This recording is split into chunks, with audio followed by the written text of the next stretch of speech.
Hey everyone, John Henry here, and today in the market psychology video, we're going to be talking about a trend reversal here on crude oil. Now, the reason this would be considered a trend reversal, look at yesterday, right? Yesterday was nothing but really just kind of a big range. We really didn't go anywhere inside that, but look at the very last candle on the day. The buyers tried getting the rip to the highs there at the end of the day. They pulled back a little bit and then finished the move off with a huge bull candle. So lots of buying pressure into the day prior.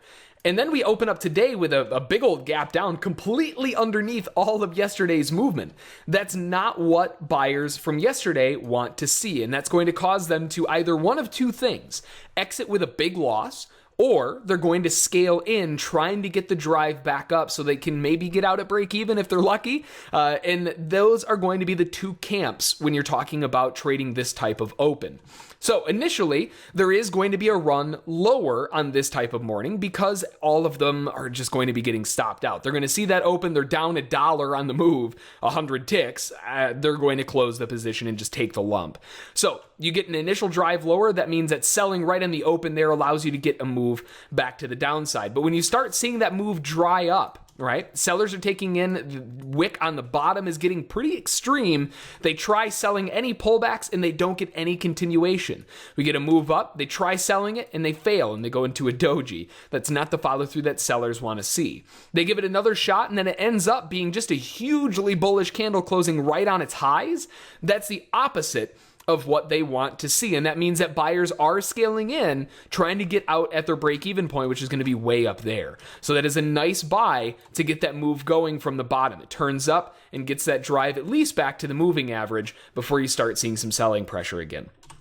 We get up to that moving average and we start nearing that prior low of day. Remember, we gapped underneath all of yesterday. So that prior low of day is definitely anticipated to be an area of resistance. It makes sense. Think of a range. You break out of the range, you pull back to it, and you sell back down from it. It's exactly what we're seeing right here. We break out of the range, they pull back to it, and they sell down from it. So that is a nice reason to sell right there for a quick scalp going back down. And the reason I say quick scalp is because the buyers are obviously in this move. So don't expect much more than just a scalp.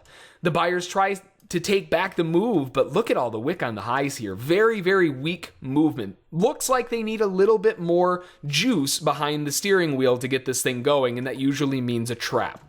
We get a huge bear candle right here. Likely sellers are thinking, sweet, we have another opportunity to drag this market back down to those lows, and that's going to allow them to take it down, but it can't even trigger them in short before going back up. We get a small little inside bar right there, meaning that you can enter earlier with the same size stop. That's better risk reward, and buyers will take that to the upside. So a beautiful run back higher. They try to take it one more time to the downside and nothing but a reversal back up, and another beautiful reason to take it back higher again. Now, likely somewhere inside here, you probably have buyers that bought up here way at the end of the day, and you have buyers that probably bought down here and they're looking to get out somewhere in the middle here of that location. And that looks to be about where we came in. So seeing some resistance coming in now on a possible bull channel working its way up. So just a gorgeous example of technical analysis in combination with market psychology. And that wraps up just a phenomenal day of trading. So hopefully you learned something. Hopefully you found it interesting, and we'll see you next time.